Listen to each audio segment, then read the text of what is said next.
Recording in progress. So we'll begin by chanting our opening invocation mantras, and we'll segue into chanting the Kundalini Stavaha, the hymn that honors the Kundalini Shakti. I've included the text in the chat box if you don't have it.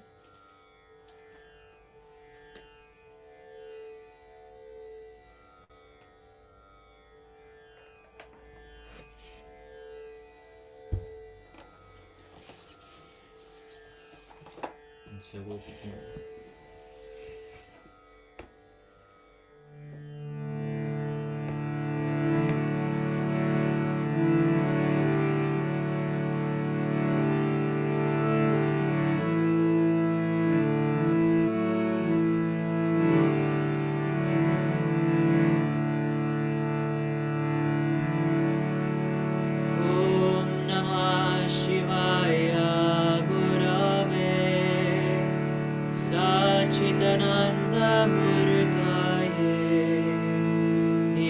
Panchaya Shantaya Niranambaya Tejase Nityaya Nandaya Gurave Shishya Samsara Harine Bhakta Karyeka Dehaya Namaste Chit Sadatmane Om Sahana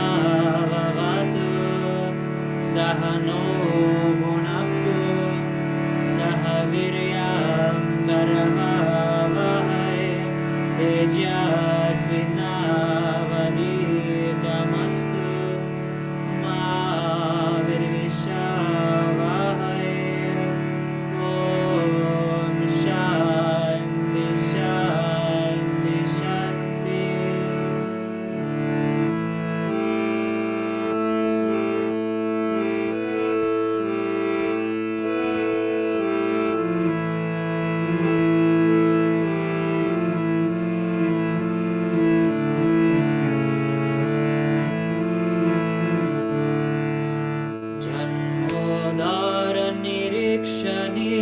Tharuni Vedadi Bijadima Nityam Chetasi Bhavyate Bhuvikada Sadvakya Sancharini Mamphato Priyadasa Bhavakapadam Sangataye Shridhara Datri Tvam Swayamadi Deva Vanitadi Dinam Pashu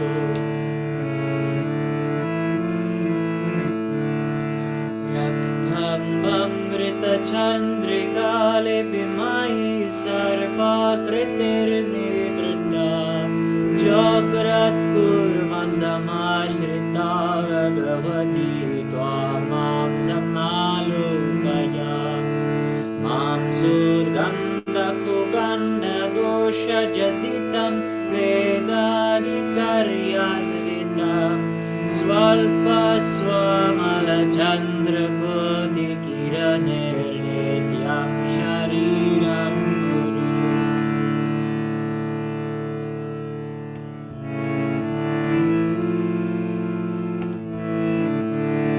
Siddharthi Nijadosha Vitsthalagatir Vyajiyate Vedyaya Kundalya Kulamarga Mukta Nagari Maya Kumarga Shriya Yad Yevam Bhajati Prabhata Samaye Maryana Kale Tava Nityam Yakula Kundali Japapada Bhojam Sasido Bhave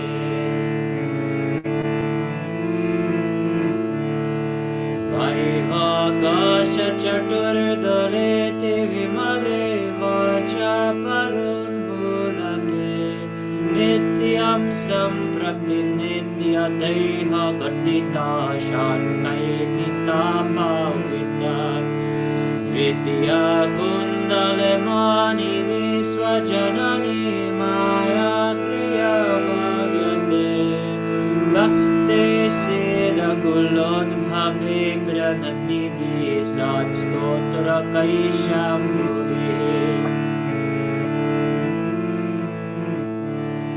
Dada Shankara Mohini Tribhuvana Chaya Padogamini Samsara Di Mahasukha Naharani Tantras Lita Yogini Sarva Granthi Vipedini Swabhujaga Sukshmati Sukshma Para Brahma Jnana Vinodini Kulakuti Yagadini Bhavyate Vande Shri Kulakundalim Trivalibhi Sange Swayambhu Priyam Pravishtam Paramargachita Chakalam Mala Kalanishkalam Ya Devi Parivati Vedavadana Sambhavini Tapini Ishtanam Shirasi Swayambhu Vanitam Sambhavayami Kriyam Vanikoti Mridangana Madana Nishreni Koti Dwani Praneshira Sarashi Mula Kamalula Saika Purnanana Asha Dodbhava Megaraji Janita Gantananastahini Matta Savaripatu Sukshma Pataga Mam Yoginam Shankari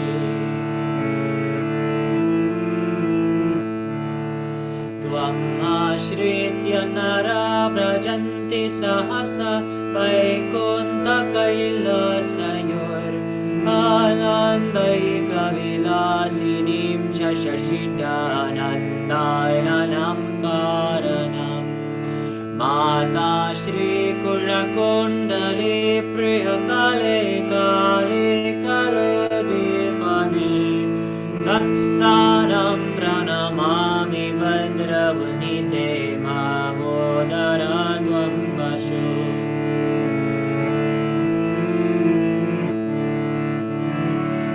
Kundali Shakti Margastastastashtaka Mahapalam Yapatit Pratarutaya Sayogi Bhavati Dhruvam Kshanadeva Hipatena Kavina to Bhavediha Pavitra Kundali Yogi Brahmalino Bhavedmahai Iti te katitam nata Kundali Komalam Stavam Etat stotra prasadaina Devishu Guru Gishpatihi Sarve Devasiti Uttahasya Statra Prasadatah Dviparadam Chiranjeevi Brahma Sarva Sureshwaraha Brahma Sarva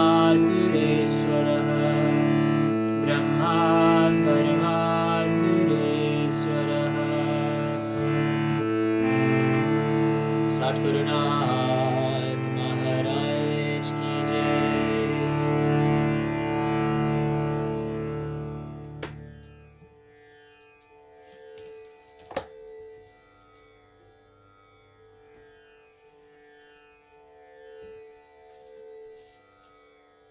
So closing your eyes, I just want you to drop your awareness or locate in your inner world some place where you're in touch with vastness, spaciousness, or darkness. It might be behind the forehead or behind your closed eyes, deep down in the navel or the heart. Just notice the place where you can make contact with vastness, void, or darkness.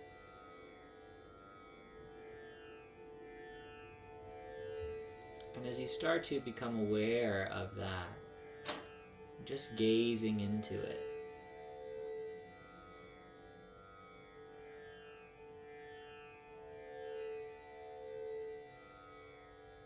can you sense for energy, possibility? What is the quality of this space?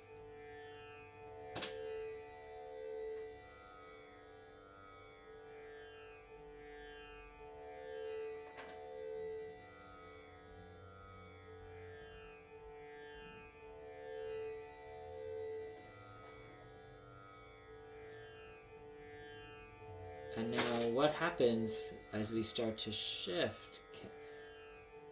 Not just observing that space or having located it, but what would it feel like internally to start to move into that? To embrace it or step through it, to feel yourself as that. Is there some inner means you can employ? Just to melt a little bit into that vastness or void or darkness. To make friends with it, to become a little more intimate with it.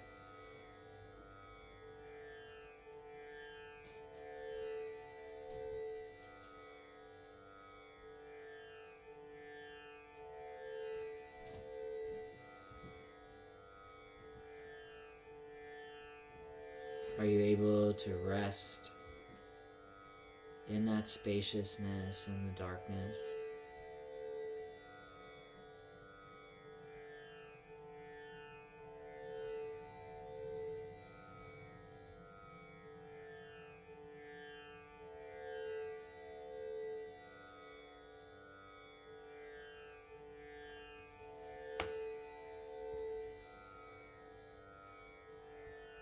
And then breathing in a little bit deeper. Breathing out a little bit longer.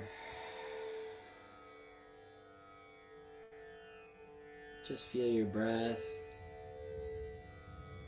Feel your body. And feel your surroundings. When you're ready, you can blink the eyes open and come into our shared space. So you may have guessed what our dharana might be today. This is the 20th practice that comes from Vijnana Bhairava, verse 43. Nija dehe sarvadikam yuga padbhavayet vyat nirvikalpa manastasya vihat sarvam pravartate. If in one's body one contemplates over shunya, here translated as the void or spatial vacuity, in all directions simultaneously, without any thought construct, the practitioner experiences vacuity all around and is identified with that vast expanse of consciousness. And so this is one of my favorite dharanas. It asks us to contemplate the void, or emptiness, darkness. And for me, we couldn't talk about the void without bringing up the goddess. The goddess in the Indian wisdom traditions, more wrathful forms of the goddess, most famously Kali, depicted as being black in color. And the darkness, the mysterious darkness of the goddess is so it's so unconventional and so challenging to our thoughts about what God could be. We often have an association that darkness means something that's bad or something that's evil. And it perpetuates a kind of dichotomizing belief system. It keeps us in duality. And so the brilliance about the goddess being portrayed as black or dark Even in our Kundalini Stavaha, we describe her as being dark like monsoon rain clouds when we sing to her in this hymn. And it's like the sunny days are good, but the rainy days are bad. But what happens when we turn the rain cloud? What happens when we turn the darkness? And even our own negative consciousness states, things like sadness, fear, frustration, frustrated desire. What happens when we elevate that to the level of the sacred? What happens when that becomes the goddess? And so there is something quite remarkable that's on offer from making friends with the darkness. And so the goddess is described as being like dark, like midnight. And the idea is that she's black, like the vastness of the cosmos. Also, life is gestated in the womb, and it's a dark space. The rich darkness that, sometimes in the Christian tradition they'll even call the cloud of unknowing. And it's the darkness where the mystery is. And the great poet saint Ramprasad Sen, the great Bengali poet saint who was a devotee of the goddess, he writes in one of his poem songs, "Why is Mother Kali so radiantly black? Because she is so powerful that even mentioning her name destroys delusion.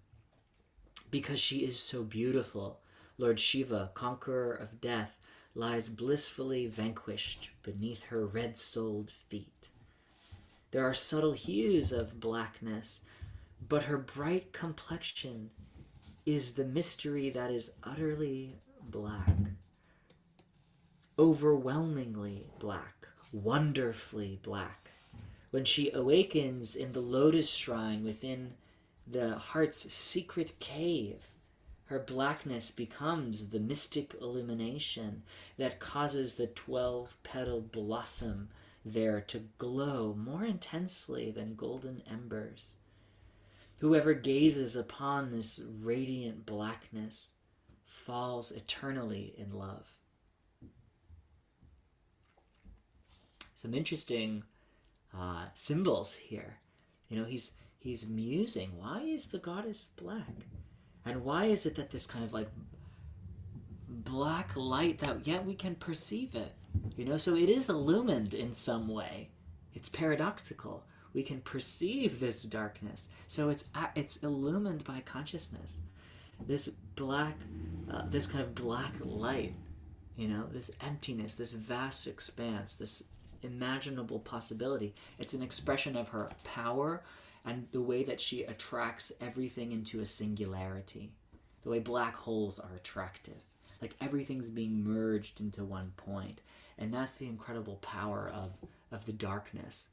And the darkness, when we close our eyes, when we go to sleep, we're able to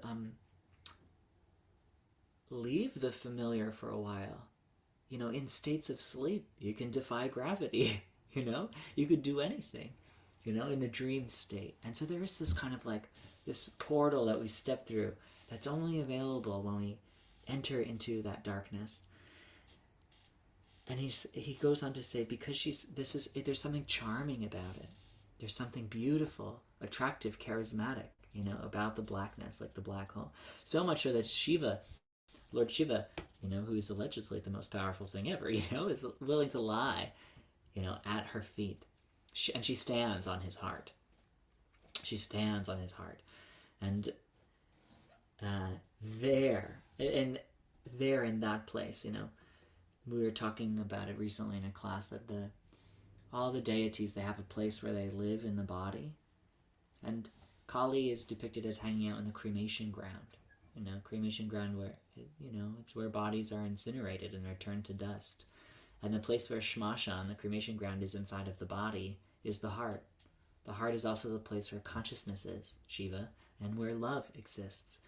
And so there is this unique parallel between the cremation ground and the heart, that the fire of consciousness, that the power of our love can burn everything into sameness. And one of the ways we can start to conceptualize that non-dual reality is in darkness, actually. The void, the vast expanse, the womb, the cosmos, the mystery. And so he describes the mystery that is utterly black, overwhelmingly black, wonderfully black. And when she awakens, when we perceive that divinity, that lively darkness, that deep mystery or void, yeah, he says, when she awakens in the lotus shrine within the heart's secret cave, another place that's often dark, and in the place where yogis went to go do sadhana, you'd go to a cave to do your practice. And so it's not so much the physical cave, they call it Hridayakash, the cave of the heart. That's a dark space. Entering, when she becomes awakened in the heart's secret cave, when we can start to feel the Shakti that's there, the energy, the dynamism, the dance of life that's even there inside the darkness of the innermost heart space. He says her blackness becomes the mystic illumination. So contact with the darkness brings us to the highest light. Her blackness becomes the mystic illumination that causes the 12 petal blossom there to glow. That's the heart chakra, more intensely than golden embers. Whoever gazes upon this radiant blackness falls eternally in love. And so it's interesting, in the Dharana, it says that when we meditate on the void, it takes us beyond dichotomizing beliefs, and when we experience that vast, unbounded state all around. Yeah, it takes us beyond thought. And like everything's reduced to one thing, or nothing, And this is also the power that love can do this to us. And so there's something about this darkness and the heart cave and the void and our love and consciousness and the goddess that's all on offer when we start to contemplate the void in the heart. And then not just to feel that spaciousness, that vastness, that unbounded quality, that fruitful darkness inside, but then to expand it in all directions simultaneously. And that way we give everything over to the mother. This is all held in the goddess's womb. This is all the goddess. And so it identifies us with the vast expanse of consciousness. And so, in the various layered self of the body, according to the tantric system, we have various layers of our being. Just like an onion has layers, the most outer layer is the outer world. That's still us, which is what we'll experience in this kind of meditation. But we call it vastu, or it's the stuff, the outer world. And then a little more intimate, we have deha, the body, the physical body. Then we have chitta, which is our thoughts and emotions. A little more inside, a little more intimate, we have prana, our life force, our energy. And then just inside of prana, shunya, void. Yeah. And so as we're getting closer to the self, and one of the things that we have to pass through before we get to finally chit, divine consciousness, or the atman, the self, the thing that holds it actually is the void. It's shunya, it's emptiness, darkness, vastness. And so we're practicing getting ourselves very near to who we are when we meditate on the void, when we make friends with that space, a space that sometimes we're afraid of. We can be afraid of our own vastness, our own power, or we can be afraid of the nighttime. We don't know what's in there. Well, everything is held in that space, There's so much that can be there. And so it's going to take us beyond fear, beyond this and that, to make friends with the frightful place, And the more we can relax into how spacious and how beautiful and how full of energy that void is, the more we can feel ourselves as pervasive and continuous and eternal and filled with possibility. So today we'll be meditating on shunya, the void. And we'll place it in the heart, and then I'll offer instructions to try and expand the void in all directions, and we'll see if we can just drop all the outer stuff, the body, the thoughts and feelings, even the energy, and just experience everything as that incredible cosmic mystery, the transcendental void. So to get us in the spirit, to energize the power and energy of meditation inside of us, we'll chant Om Namah Shivaya. and then we'll meditate. We'll meditate together on the void. So let's begin. We'll begin to chant our beloved mantra, Om Namah Shivaya. And in the imagery that Ramprasad offers us, he says that like Lord Shiva lies blissfully at her feet, And so as we sing Om Namah Shivaya, we can just like lay ourselves down at the feet of the goddess, We can use the mantra to feel Shakti in the heart, like she's standing on top of his heart. And so we're through the mantra Om Namah Shivaya, we're taking on the bhava of being Shiva, of laying down at the mother's feet, and we can feel, because there's contact, her lotus feet, her red-stained feet on the heart of Lord Shiva. And so you can feel the presence of energy of Ma, of the goddess, of Shakti, in the heart as we sing Om Namah Shivaya. We are Shiva expressing our Shiva nature, and that's us humbling ourselves to be underneath the feet of Ma. And so that's the kind of bhava or bhavana, the creative, contemplative way that you might work with this today. So we'll chant Om Namah Shivaya, and then I'll give instructions on meditation on the void.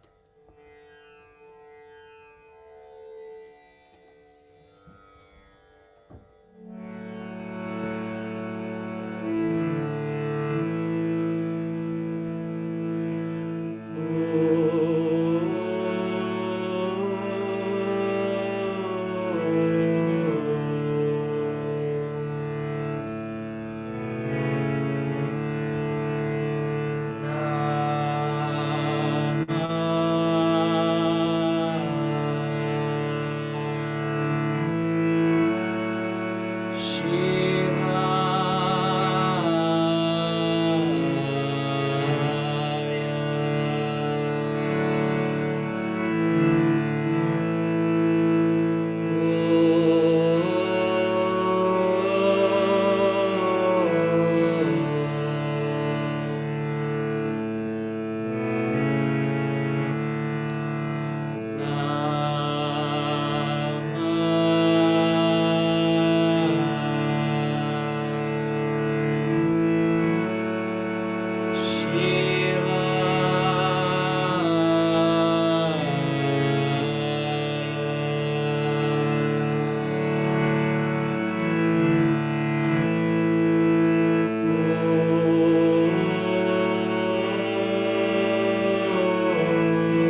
So you can take a moment just to refresh your sitting posture.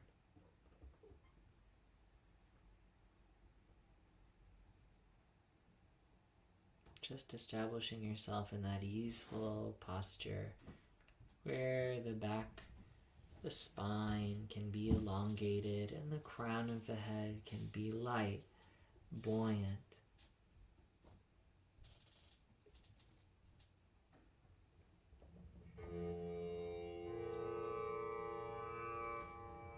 And you can begin to just walk your awareness down into Shivaya,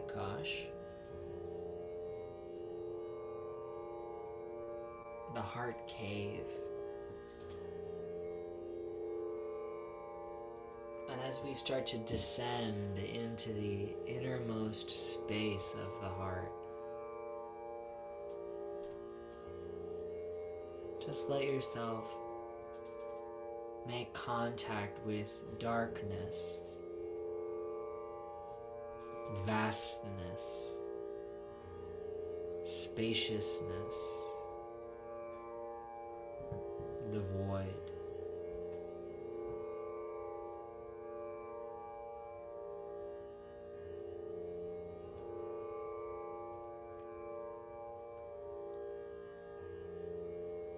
And you can use the breath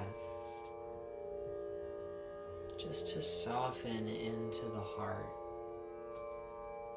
and the feeling of spaciousness, openness,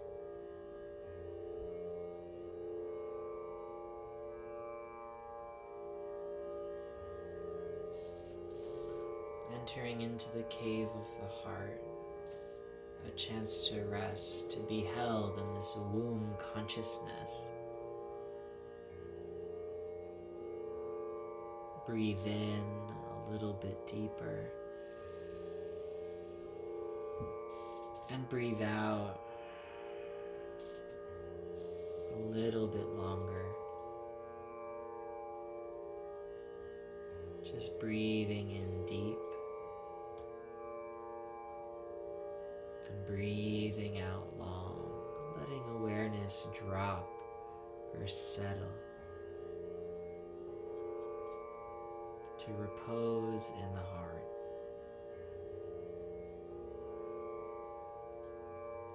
Breathing in and breathing out.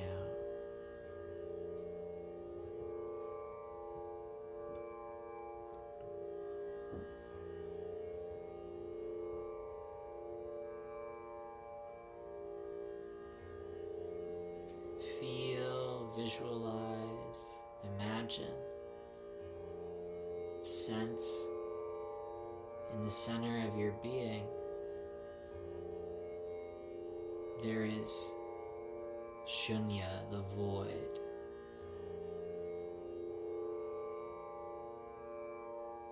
Maybe you invoke that with the image, or you see inky black darkness.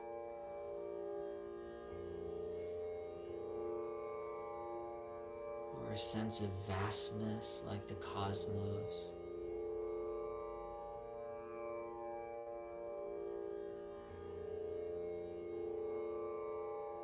Or the image of the cave or the womb of the goddess. Use the brilliant part of the mind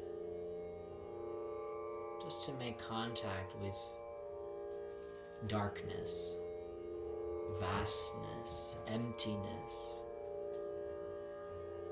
unbounded, unimaginable possibility, the void in the heart.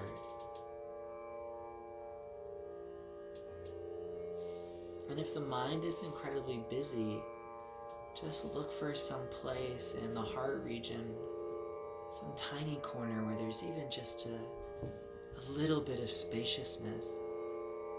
You could think of that like the black hole, and you can just offer all of your vasanas, all your thoughts and impressions and constructs and memories into that spaciousness, into that darkness. And just have a sense that the void It can grow in the heart. It can unfold. Just make contact with the feeling, the sense of this vast emptiness in the heart, Hridayakash, the void in the heart.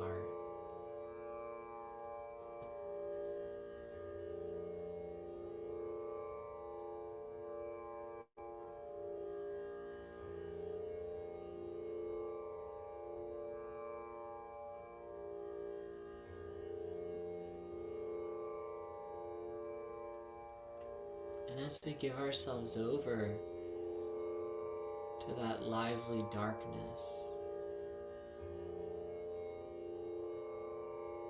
this energized emptiness, it's dynamic and still and quiescent.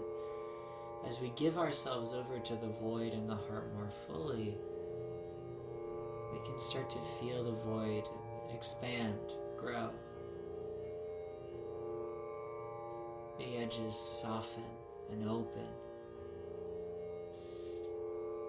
You can even use your breath to invite that expansion of the void. Let it fill the body. The whole body permeated or absorbed in that inky black darkness, the boundless quality of space,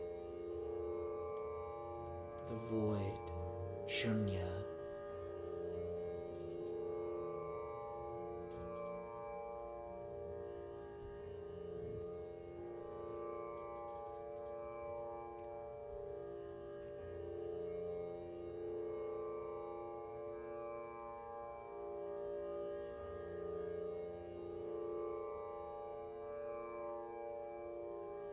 And not only does this spatial vacuity permeate the whole body, but the void, this darkness,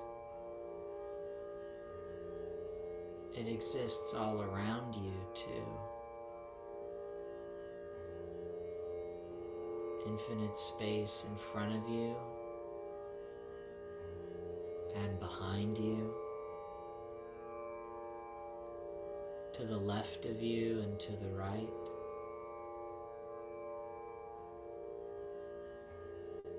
Above and below, held in the void. Vast openness.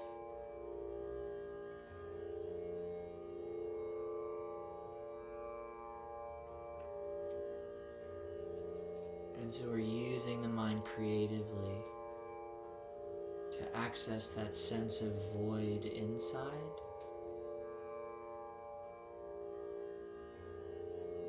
and the void outside.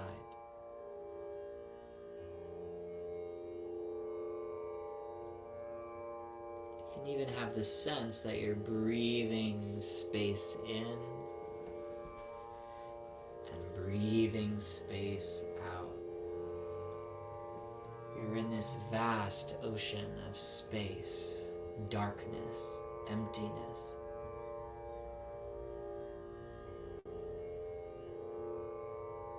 And with every breath, you can let yourself go into this vast ocean of space, the darkness, the emptiness.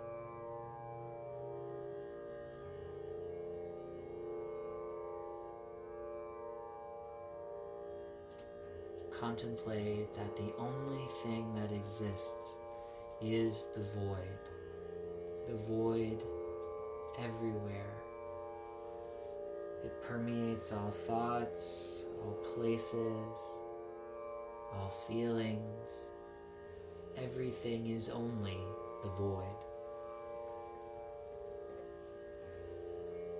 Surrendering to that vast openness, emptiness. We'll meditate in this way.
Let the breath begin to come in a little bit deeper. And let it go out a little bit longer. Feel the body as it breathes, that you have a body and it's engaged in life, that you expand as you inhale, you contract as you exhale, breathing in, feeling your body inflate, grow in all directions. Exhale, feeling that movement inward, hugging inward, contracting towards the heart. Breathe in deep and breathe out long. The breath comes in and the breath goes out. When you're ready, you can introduce gentle movement, just swaying from side to side or wiggling your fingers and toes. Maybe turning your head and neck just to wake up the body. And when you're ready, you can blink the eyes open.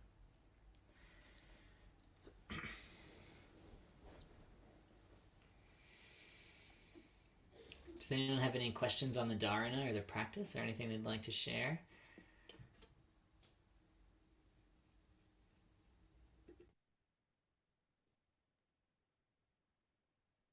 Yeah, that was amazing.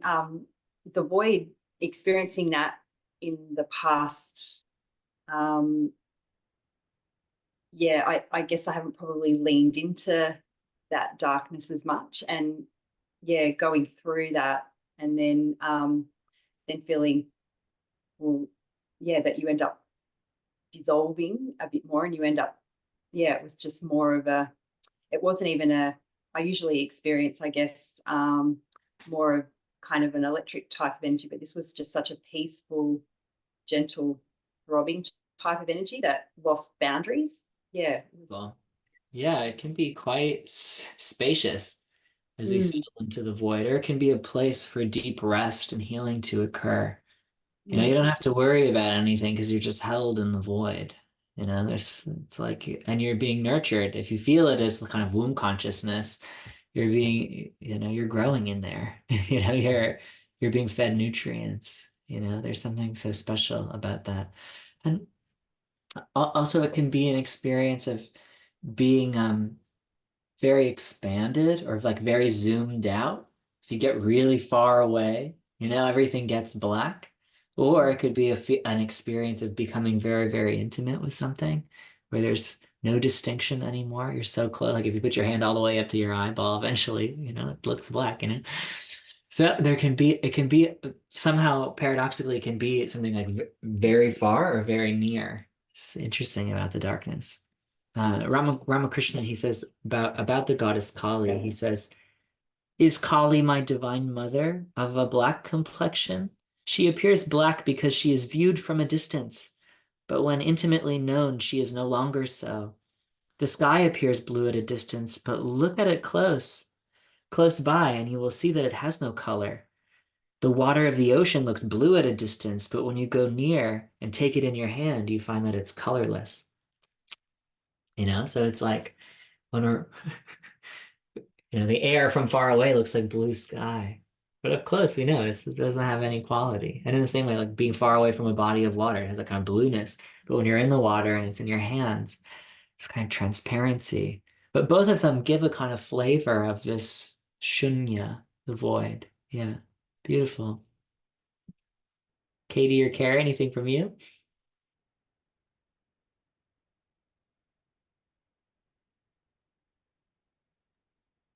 I was swimming around in the void, I think. Oh, good.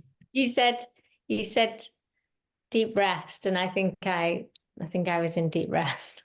Yes, it's essentially the nidra state. The yoga nidra state is the void. And the goddess is worshipped actually as nidra, as sleep. One of the first forms of the goddess that we encounter in the Shakta Tantras, she's the one who's keeping Vishnu asleep, and she is the goddess as Nidra, Yoga Nidra, you know. Mm. So and they call it Tandra when you go into like if you get like blackout, or like you get unplugged in meditation and it feels like you don't know where you went, or you felt like you fell asleep in meditation. It's Yeah, Tandra state. It's a very lofty state of meditation, actually. You're very near the self. I thought, okay, thanks, Yeah. Nadaraj. Yeah. Speaking myself up for being asleep. It's a lofty. Baba Muktananda, people would just like black out in front of him all the time, like people meditating and just like it sink into that deep state. Yeah, it's like people getting unplugged, but it's the same thing happens around Swamiji and things too. But when we start to contemplate the void, we take on its qualities and it blanks the mind. And Mm, it can invoke a sleep-like consciousness state. Yeah, mm. very profound, very deep. Thank you. Yeah.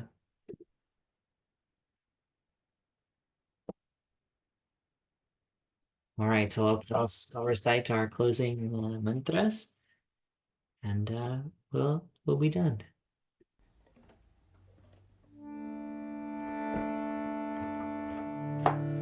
Om Purnamada Purnamidam Purnat Purnamudachyate Purnasya Purnamadaya Purnameva Vashishyate Om Shanti Shanti Shanti Satgurunath Maharaj ki jai.